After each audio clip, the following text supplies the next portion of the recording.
I stood on the sidewalk clutching 2 garbage bags filled with my clothes, staring at the house I had bought with my own money 8 years ago. The lock had been changed. I knew because I'd just tried my key 3 times, and each time it wouldn't turn. My hands were shaking as I pulled out my phone and called her. It rang twice before going to voicemail. Then my phone buzzed with a text from her, "You did this to yourself." I read those words over and over, trying to make sense of how the woman I'd saved from homelessness was now standing inside my house, keeping me out. My name was still on the deed. I had the papers in my car to prove it. But none of that mattered right now because I was locked out, and she had somehow convinced herself that this was justice. I looked up at the bedroom window where a light was on. I could see her shadow moving behind the curtain. She was probably on the phone, spinning some story about how terrible I was, how she had no choice but to protect herself from me. That's what she did best. She rewrote history until she became the victim and I became the villain. 8 years ago, I met her at a community center where I volunteered on weekends. She was sitting alone in the corner with a backpack and a sleeping bag, looking lost and desperate. Her name was Victoria, and she told me she'd just been evicted from her apartment after losing her job. She had no family nearby, no friends who could take her in, and no money for a deposit on a new place. Something about her story touched me. Maybe it was because I'd been through hard times myself and knew what it felt like to have nowhere to go. I offered to let her stay in my guest room for a few weeks, just until she got back on her feet. She cried and hugged me, promising she'd pay me back somehow. I told her not to worry about money. I just wanted to help. That first night, she sat at my kitchen table and told me her whole life story. She'd grown up in foster care, bounced from home to home, never really belonged anywhere. She'd tried to make it on her own but kept hitting wall after wall. I felt so much sympathy for her. I wanted to be the person who finally gave her a stable foundation. Victoria settled into my home quickly. She was helpful around the house, always offering to cook or clean. She seemed genuinely grateful for everything I did. After about 2 months, she mentioned that she was having trouble opening a bank account because of some past financial issues. She asked if I could add her to mine temporarily, just so she could cash her paychecks from the part-time job she'd found at a grocery store. I hesitated for a moment, but she looked so embarrassed and vulnerable that I agreed. It was supposed to be temporary. She promised she'd open her own account as soon as her credit improved. I trusted her. That was my first mistake. Looking back now, I can see how carefully she was laying the groundwork. Every request was small and reasonable. Every favor seemed like no big deal at the time. But she was building something, piece by piece. She was creating a structure where our lives became so intertwined that it would be impossible to separate them later. And I, being kind and trusting, handed her the tools to do it. About a year after Victoria moved in, we started talking about starting a business together.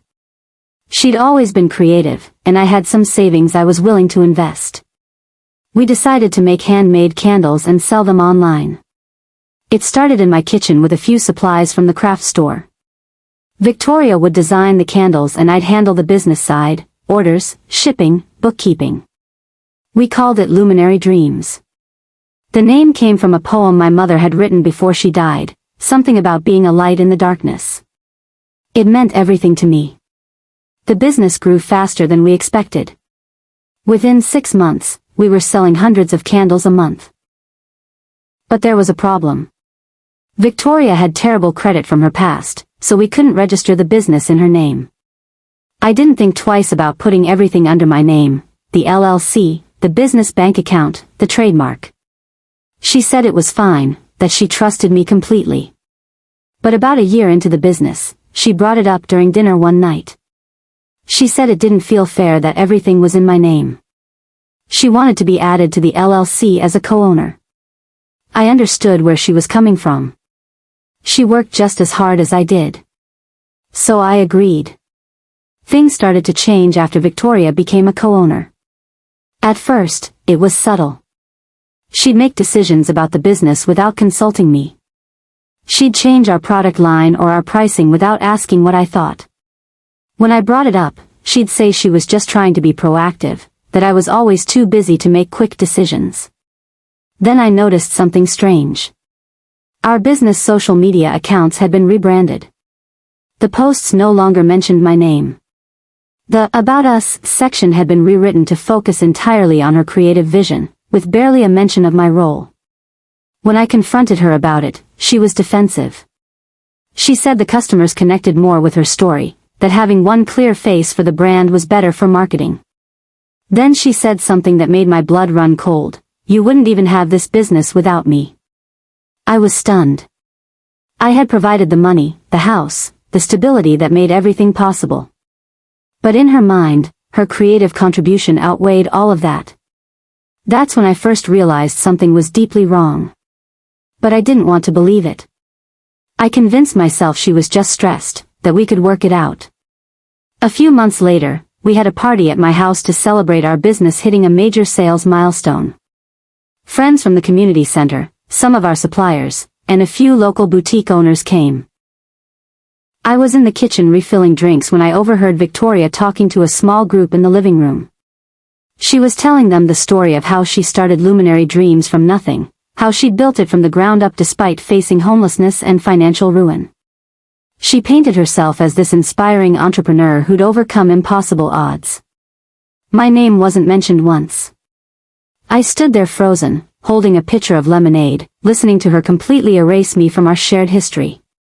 One of the boutique owners asked about her business partner, and Victoria just waved her hand dismissively and said, "Oh, she helps with some of the administrative stuff." Administrative stuff. That's what she called my investment, my home, my mother's poem that inspired our name. I felt sick. But what made it worse was that my best friend, Amanda, was standing right there. She heard everything. And she said nothing. When I tried to talk to her about it later that night, she told me I was being too sensitive, that Victoria probably just misspoke. After that, things got stranger. I started getting uninvited to events I used to organize. People I'd known for years suddenly seemed distant. Victoria's gaslighting started slowly.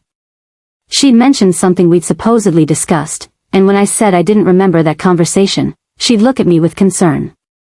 "Are you feeling okay?" she'd ask. "You've been so forgetful lately.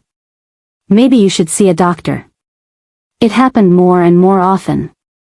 She'd move something in the house and then insist it had always been in that spot. She'd change plans we'd made and act shocked when I showed up expecting something different. I started doubting myself. Maybe I was forgetful. Maybe I wasn't paying attention. One day, I was looking for my phone charger in her room. She'd borrowed it the night before, and I found a prescription bottle in her bag. It had my name on it, but I'd never seen it before. The medication was something I didn't take, had never taken. My hand started shaking as I held the bottle. Why did she have a prescription in my name? 2 days later, my pharmacy called. They said someone had just tried to refill a prescription for me, but it had been flagged because the last refill had been unusual. The pharmacist was calling to verify that I'd actually requested it. I told them I hadn't. They put a note on my account and suggested I might want to file a police report. I didn't yet. I should have. But I was still in denial. I came home from work one evening and found a strange man sitting on my couch. He looked up at me like I was the intruder, not him. Victoria came out of the kitchen and introduced him as Kyle, her boyfriend. She said he'd be staying in the guest room for a while. The guest room where she'd once stayed when she had nowhere else to go. I tried to stay calm. I asked to speak with her privately, but Kyle stood up and said, "Anything you need to say to her, you can say in front of me." His tone was aggressive, territorial. Victoria just smiled and said Kyle was going to help with the business. He had experience in logistics, she said. He could really take things to the next level. Over the following weeks, Kyle inserted himself into every aspect of Luminary Dreams. He attended meetings with suppliers. He started handling our shipping. And then one day, I saw a contract for a major wholesale order, one I knew nothing about. My name wasn't on it. Victoria's name was there, and so was Kyle's. When I asked about it, Kyle told me they'd decided to streamline operations by having fewer people on official paperwork. He made it sound reasonable, like they were doing me a favor by reducing my workload. But I knew what was really happening. I was being pushed out of my own business.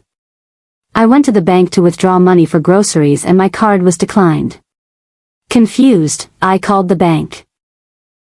The representative told me my accounts had been frozen due to suspicious activity. Someone had filed a report claiming I was defrauding the business, moving money inappropriately. I demanded to know who'd filed the report. They wouldn't tell me over the phone, but they scheduled an appointment for me to come in and discuss it. When I got to the bank, I learned it was Victoria. She'd told them I was secretly siphoning funds from Luminary Dreams for personal use. She provided them with a stack of documents showing transfers from the business account to my personal account, transfers that I'd made to pay myself a salary, which was completely legitimate. But she'd framed them as theft. The bank manager asked me for proof of my ownership in the business. I said I had the LLC paperwork at home. But as I sat there, I realized something terrible. All the documents were in the house. The house Victoria now controlled. I had digital copies of some things, but not everything. And she knew where every important paper was stored. She'd had access to everything for years. I'd been so trusting that I'd never thought to keep backup copies anywhere else. 2 days later, a legal envelope arrived at my door. Inside was a cease and desist letter from a lawyer representing Victoria. It accused me of harassment, emotional abuse, and financial manipulation. I read it 3 times, each time feeling more sick. The letter detailed supposed incidents where I'd threatened her, yelled at her, made her feel unsafe in her own home. None of it was true. But she documented dates and times, made everything sound credible. There were even statements from witnesses, people I'd never heard of. Attached to the letter was a court summons. Victoria was filing for a restraining order and suing me for damages related to my alleged abuse and mismanagement of our business. I sat on the floor of my car in the parking lot of my lawyer's office, holding that letter, and I felt my entire world crumbling. How had this happened? How had a woman I'd saved from homelessness, a woman I'd trusted with everything, turned into this monster? My lawyer looked at the documents and told me this was serious. The accusations were detailed enough that a judge might grant a temporary restraining order, which would mean I couldn't go near my own home. I needed to act fast. Victoria's social media posts became more frequent and more cryptic. Finally breaking free from toxic situations, one said. Healing from trauma, thank you all for supporting me through this difficult time, said another. She posted photos of herself looking sad and vulnerable, with captions about surviving emotional abuse. She never mentioned my name, but mutual friends knew who she was talking about. People started reaching out to her with supportive comments, telling her how brave she was. Some of those people were my friends first. I tried to set the record straight, but it only made things worse. When I posted my side of the story, people accused me of attacking a vulnerable woman. Victoria's narrative was perfect, a homeless woman taken in by a controlling person who now wanted to destroy her for daring to stand up for herself. It was a lie, but it was a lie people wanted to believe. One by one, my friends started taking her side. Amanda, my best friend of 10 years, sent me a message saying she needed space. She said she loved me, but she couldn't be in the middle of this drama. Then she blocked me. No explanation. No conversation. Just gone. I'd lost my home, my business, and now my friends. Victoria had systematically destroyed every part of my life. The eviction notice was taped to my front door. Victoria was petitioning the court to have me removed from the property, claiming I was creating an unsafe environment. She'd filed paperwork stating that she'd been living there for years, paying rent and maintaining the home, and now I was harassing her. The notice gave me 30 days to vacate. My hands shook as I read it. I owned this house. I had the deed. But when I dug through my files, I found something that made my heart stop. The deed had been transferred. Not to Victoria directly, but to an LLC I'd never heard of. The transfer had happened a year ago, and it had my signature on it, or what looked like my signature. There was a notary stamp and everything. I called the county recorder's office and asked for copies of all documents related to my property. When they arrived, I studied the deed transfer carefully. The signature looked like mine, but something was off. The notary's name caught my attention. I looked her up online. Her last name was the same as Kyle's. It was his cousin. The notary had falsified the document, probably never even seen me in person. Victoria had committed fraud, and she'd brought Kyle's family in on it. This was planned. This was organized. And I'd been completely blind to it. I confronted Amanda at the coffee shop where we used to meet every Sunday. She agreed to see me, but only in a public place. She looked uncomfortable the whole time. I asked her why she'd blocked me, why she wouldn't even hear my side of the story. She took a deep breath and said Victoria had told everyone I'd relapsed. Relapsed on what? I'd never used drugs in my life. But Victoria had told people I was struggling with addiction, that my behavior was erratic and dangerous because of it. She'd even shown people screenshots of text messages where I supposedly admitted to using. I asked to see them. Amanda pulled out her phone and showed me. The messages looked like they were from me, my name, my profile picture. But I'd never sent them. They were fake. Photoshopped or created with a fake number. I tried to explain this to Amanda, but I could see the doubt in her eyes.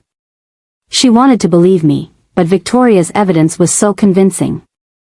Before Amanda left, she said something that broke me. I don't know who to believe anymore, but I have to protect myself. I'm sorry. Watching her walk away felt like losing a sister. Victoria hadn't just stolen my house and business. She'd stolen my reputation, my credibility, my relationships. She'd isolated me completely. I slept in my car that night, parked across the street from my own house. I could see the lights on inside. I could see Victoria's shadow moving from room to room, living in the space I'd worked so hard to create. I cried until I had no tears left. I questioned everything. Maybe I had been too controlling. Maybe I hadn't appreciated her enough. Maybe this was somehow my fault. I spiraled into self-blame, replaying every conversation, every decision, trying to figure out where I'd gone wrong. Around midnight, I reached under my seat to grab a blanket, and my hand brushed against something. It was an envelope, wedged deep under the seat. I pulled it out and opened it. Inside were documents I'd forgotten I had, old contracts, receipts, the original business plan for Luminary Dreams written in my handwriting, and an email thread between Victoria and Kyle that I'd printed out months ago when something felt off. I'd meant to file it away properly, but I'd left it in my car after a meeting and forgotten about it. I turned on my car's interior light and read through the emails. My heart raced as I saw the truth laid out in black and white. Victoria and Kyle had been planning this for months.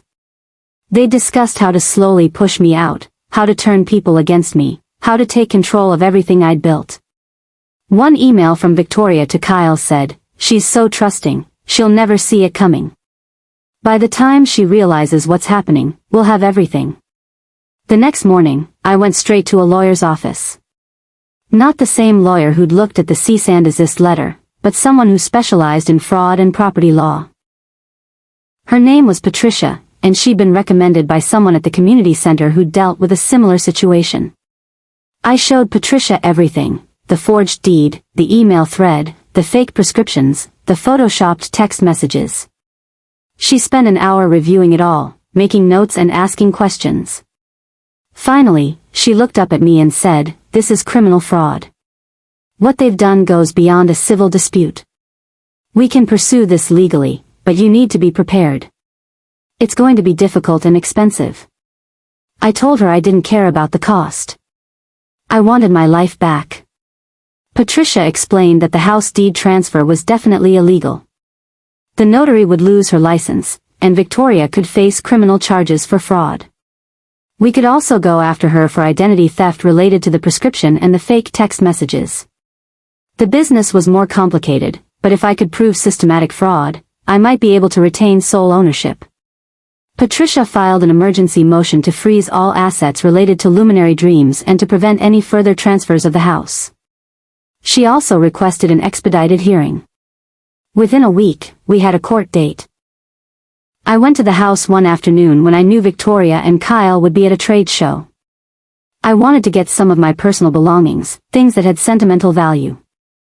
My lawyer had advised against it, but I couldn't help myself. I still had a key to the garage side door that Victoria might not have thought to change. When I stepped inside, I froze. The house was empty. Not just my things, everything. The furniture, the kitchenware, the decorations. All gone. I walked through the rooms in shock. They'd stripped the place bare. The only thing left was trash, empty boxes, packing materials, some broken picture frames. In what used to be my bedroom, I found a single candle sitting on the windowsill. It was one of ours, from Luminary Dreams. I picked it up and turned it over. Etched into the bottom glass was my mother's signature phrase from her poem, "Be the Light." Victoria had always insisted we stamp that phrase on our special edition candles. She'd said it was her idea. But it was my mother's words. My mother's legacy. And she tried to steal that too. I took photos of the empty house and sent them to Patricia. Then I took the candle and left, locking the door behind me. Victoria had disappeared. I drove past the house several times over the next few days, and there was never any sign of life. No cars in the driveway, no lights on at night. Patricia hired a private investigator to find her. Meanwhile, I searched online and found that Luminary Dreams social media had been rebranded again. The name was slightly different, Luminary Visions, and all the old posts were gone. But the products looked the same. Victoria was still selling candles, just under a new name and a new business entity. I scrolled through the photos and stopped at one particular candle. It was a limited edition design, and in the reflection of the glass, you could just barely see something etched in the bottom. I zoomed in. It was my mother's phrase, "Be the light." She'd kept making the candles with my mother's words, still profiting off something that had never belonged to her. The audacity of it made me furious. I contacted several of the boutiques that were now selling her new brand. Most of them were polite but firm. They'd signed contracts with Luminary Visions and couldn't help me. One store owner, though, listened to my story. She pulled up her records and showed me something strange. The business license for Luminary Visions wasn't in Victoria's name. It was registered to someone named Victoria Chen. But that wasn't her last name. I brought the information to Patricia, and she had the investigator dig deeper. What he found was shocking. Victoria had used multiple names over the years. She'd done this before in another state, befriended someone vulnerable, moved in with them, slowly took over their life and assets, then disappeared. There was a police report from 5 years ago, filed by a woman named Helen who described an almost identical situation. Helen had even obtained a restraining order against Victoria, though it was under a different name. The investigator found more. Victoria had 3 different social security numbers, multiple driver's licenses, and a history of identity fraud stretching back over a decade. She was a professional con artist. I wasn't her first victim. I probably wouldn't be her last. But I was going to be the one who stopped her. Patricia used this information to strengthen our case. We now had evidence of a pattern of behavior, which would make it much easier to prove fraud. We also reported everything to the police. They opened an investigation into Victoria's criminal activity. Things were finally moving in the right direction, but I still didn't have my home back, and she was still out there somewhere, living off what she'd stolen from me.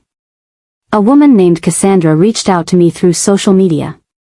She said she was Victoria's ex-girlfriend and had seen my posts about what happened. She wanted to meet. We met at a diner outside of town. Cassandra was nervous, constantly looking over her shoulder. She told me she'd been with Victoria 3 years ago and had gone through something eerily similar. Victoria had moved in with her, isolated her from friends, took over her finances, and then disappeared with everything of value. Cassandra had tried to press charges, but Victoria vanished before the police could find her. Cassandra said she'd been following Victoria's social media under a fake account, trying to warn people. That's how she'd seen my posts. She had documents, old photos, screenshots of conversations, even a recording of Victoria admitting to manipulating her. Cassandra was willing to testify in court. She wanted to help me take Victoria down. I asked her why Victoria did this. What drove someone to destroy people's lives over and over? Cassandra said she'd asked herself that question for years. Her theory was that Victoria was a narcissist who genuinely believed she deserved everything she took. In her mind, other people were just resources to be used. She felt no guilt, no remorse. She'd probably already moved on to her next victim. Over the next 2 weeks, Patricia, the investigator, and I built an airtight case. We had the forged deed with testimony from a handwriting expert proving the signature wasn't mine. We had the emails between Victoria and Kyle outlining their plan. We had the fake prescription and the pharmacy's records. We had Cassandra's testimony about Victoria's history. We had the proof that Victoria was operating under multiple identities. Patricia found a flaw in Victoria's LLC filing for Luminary Visions.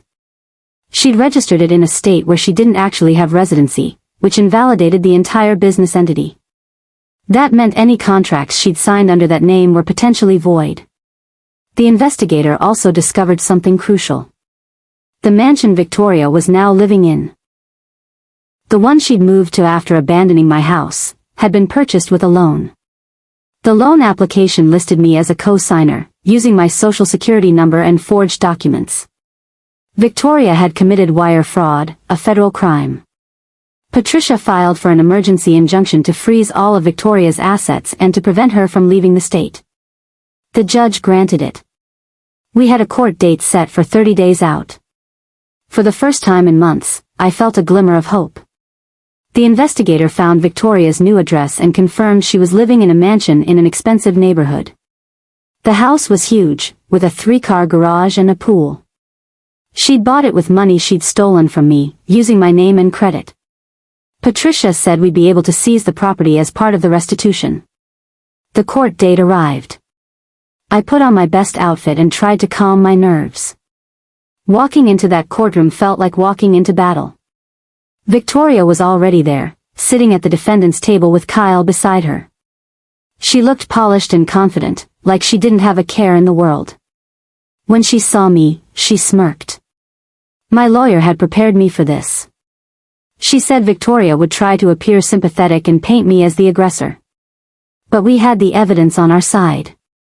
The judge called the case, and Victoria's lawyer stood up. He tried to argue that I was filing a baseless lawsuit out of spite, that Victoria was the real victim here. He claimed she'd been emotionally abused and financially exploited. Then Patricia stood up and dropped the first bomb. She presented the forged deed and the handwriting analysis proving it wasn't my signature. She showed the court that the notary was Kyle's cousin and had never actually met me. Victoria's confident expression began to crack. Her lawyer asked for a recess, but the judge denied it. Patricia continued, presenting the emails between Victoria and Kyle where they discussed their plan to steal everything from me. She showed the fake prescription, the pharmacy records, the photoshopped text messages. Then she brought up Victoria's history. She presented the police report from Helen, Cassandra's testimony about her own experience, and evidence of Victoria's multiple identities. With each piece of evidence, Victoria's lawyer looked more and more uncomfortable. He tried to object, but the judge overruled him every time. Then Patricia called witnesses. Cassandra testified about what Victoria had done to her. Helen had flown in from out of state and told her story too. The pharmacist testified about the suspicious prescription refill attempt. The handwriting expert explained why the deed's signature was definitely forged. Kyle's cousin, the notary, was also subpoenaed. Under oath, she admitted that Victoria had paid her to notarize the deed without me being present. She started crying, saying she didn't know it would turn into something this serious. The judge's expression grew stern. This was no longer just a property dispute. This was organized fraud. Patricia's final piece of evidence was something I hadn't even known about. She'd subpoenaed the security camera footage from my house, the cameras I'd installed years ago for safety. Victoria had forgotten about the cloud backup.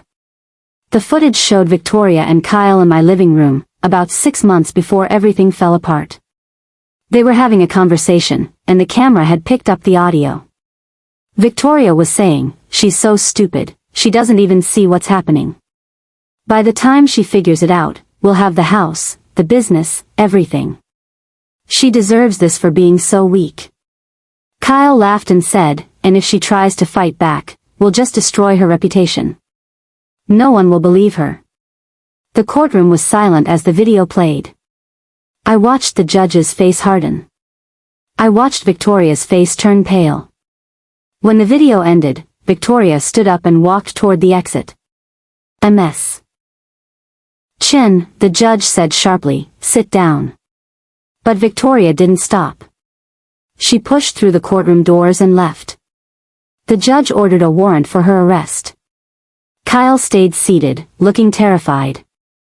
The judge asked him if he had anything to say. Kyle's lawyer advised him to stay silent. The hearing continued without Victoria. 2 days later, Victoria was arrested at the airport trying to board a flight to Mexico. She was charged with wire fraud, identity theft, forgery, and conspiracy to commit fraud. Kyle was arrested at the mansion. The police searched the property and found boxes of documents, more evidence of their scheme, including files on other potential victims they'd been researching. The investigator told me Victoria and Kyle had been planning to disappear and start over somewhere else, probably targeting someone new. But they'd gotten too comfortable, too confident. They'd thought they were untouchable. The criminal trial would take months, but the civil case was resolved quickly. The judge ruled in my favor on every count. The house deed was corrected, and my name was restored as the sole owner. The mansion Victoria had bought was seized, and I was awarded the equity. Luminary Dreams was returned to me, and Victoria's fake business entity was dissolved. I was also awarded damages for emotional distress and financial losses. The judge ordered Victoria to pay restitution, though Patricia warned me I probably wouldn't see much of that money. Victoria didn't have real assets, everything she owned had been stolen or bought with fraud. But I didn't care about the money anymore. I cared about justice. A few weeks after the trial, I received an unexpected email from a documentary producer. She'd read about my case in the local news and wanted to tell my story. She said it was important for people to understand how financial abuse and manipulation can happen to anyone, even smart, capable people. At first, I was hesitant. I didn't want to relive the trauma. But then I thought about Helen, about Cassandra, about all the other people Victoria had hurt. If my story could help someone recognize the warning signs, could help someone avoid what I went through, then maybe it was worth it. I agreed to participate in the documentary. Over several months, I did interviews, shared my documents, and talked about the emotional impact of betrayal. The producer also interviewed Patricia, the investigator, Cassandra, and Helen. She even got permission to use the security camera footage of Victoria admitting to the scheme. The documentary was released a year later. It was titled The Woman Who Stole Lives. It was hard to watch, but the response was overwhelming. Hundreds of people reached out to share their own stories of being manipulated by someone they trusted. Some were able to use the documentary to pursue legal action against their abusers. Support groups formed online. I'd turned my pain into something that could help others. I stood in my home, the home I'd almost lost, and looked around at the new furniture, the fresh paint, the signs of life slowly returning. I'd started hosting workshops for survivors of financial abuse, teaching them how to protect themselves and recognize red flags. Luminary Dreams was thriving again. I'd rebranded slightly, making it clear that the business was built on my mother's legacy, on the idea of being a light for others in darkness. I'd hired new people, built a new team, and created a company culture based on transparency and respect. Some of my old friends had reached out to apologize once the truth came out. Amanda came to my door crying, saying she was sorry for not believing me. I forgave her, but our friendship would never be the same. Trust, once broken, is hard to fully repair. One evening, I was cleaning out the last of the boxes from storage when I found something I'd hidden years ago, before Victoria ever came into my life. It was a locked metal box. Inside was a letter from my mother, written before she died. I'd forgotten about it. The letter talked about her dreams for me, about staying true to myself, about being a light in the darkness. She wrote, "You are stronger than you know, and you have a gift for helping others. Don't let anyone take that from you." I sat on the floor and cried, holding that letter. Victoria had taken my house, my business, my friends. She'd tried to take my reputation and my sanity. But she'd never touched what truly made me who I was. She couldn't steal my mother's love, my resilience, my determination to rise again. I'd survived. I'd fought back. And I'd won. Not just in court, but in reclaiming my identity and my purpose. I looked at the candle on my table, the one I'd taken from the empty house, still bearing my mother's words, "Be the light." That's exactly what I intended to do. Have you ever trusted the wrong person and paid the price for it? You're not alone. The scars might not fade completely, but they remind you of your strength. And if you're going through something like this right now, know that you can fight back. Document everything. Trust your instincts. And never let anyone convince you that you're crazy for protecting what's yours. You are stronger than you think, and you deserve justice. Don't give up. Thanks so much for watching. Did this story touch your heart? Tell me where you're watching from in the comments. I'd love to connect with you. If you enjoyed the story, you can show your support by hitting that super thanks button. It really helps me continue creating more meaningful content like this. Your kindness and support truly mean everything. Don't forget to like, comment, and subscribe so you never miss a new life story. Until next time, with love and gratitude.